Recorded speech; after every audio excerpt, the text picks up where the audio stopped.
यह सुनकर चौथ माता ने करवा से एक एक कर सुहाग का सारा सामान मांगा और करवा उन्हें सारा सुहाग का सामान एक एक कर देती गई। क्लॉकवाइज तब उधर चौथ से है। माता उससे कहने लगी, तुझे जरूर व्रत करने की सारी विधि सब बात कोई समझा के गया है।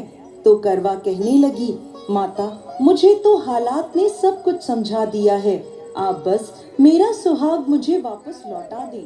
तब चौथ माता ने अपनी आंखों से काजल निकाला, उंगलियों से मेहंदी और मांग से सिंदूर निकालकर उसे करवे में घोल दिया और उस जल से उसके पति को छींटा लगाया।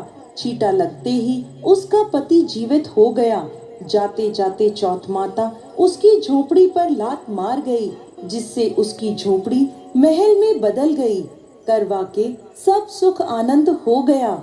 शाम को जब छोटी ननद भाभी के लिए खाना लेकर आई तो देखती है कि भाभी की झोपड़ी तो कहीं है ही ज्योति, नहीं। तो स्टूल ऑन उसकी स्टूल। जगह एक बड़ा सा महल खड़ा है।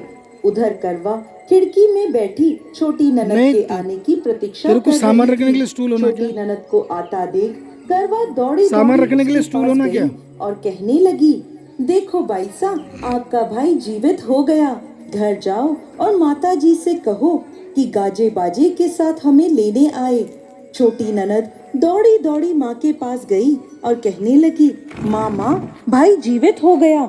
माँ कहने लगी, अब तक तो वो भाभी ही थी, अब तेरा भी उसके साथ साथ दिमाग खराब हो गया है। तो वह बोली, नहीं नहीं माँ, मैंने अपनी आंखों से देखा है, भाई जीवित हो गया है। ये सुन माँ और बेटी दोनों गाजे बाजे के साथ अपने बेटे और बहू के पास पहुँचे। बेटे को जीवित देख सास बहू के पैर छूने लगी और बहू सास के पैर छूने लगी और कहने लगी, माताजी